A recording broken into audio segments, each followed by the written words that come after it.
তাহলে ভিউয়ারদের বোকা না বানিয়ে দীর্ঘদিন ধরে যে কন্ট্রোভার্সি চলছে, এরা রেজিস্ট্রি ম্যারেজ করে রিমি পালকে রেজিস্ট্রি ম্যারেজ করে দেখিয়ে দিক, তাহলে আমরা প্রমাণ পাবো যে পিঙ্কি পালও কন্ট্রোভার্সি চায় না আর প্রীতম পরিবারও কন্ট্রোভার্সি চায় না।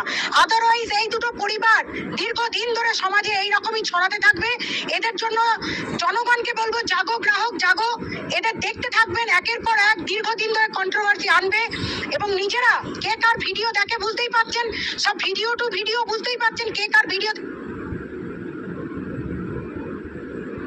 তুলুন যে রিমি প্রীতমকে বা প্রীতম রিমিকে রেজিস্ট্রি ম্যারেজ করে অবিলম্বে দেখিয়ে দিই যে আমরা কোনো কন্ট্রোভার্সি এন্ড করলাম এবং আমরা স্বামী স্ত্রী হিসাবে দীর্ঘদিন ধরে সুখে শান্তিতে বসবাস করব।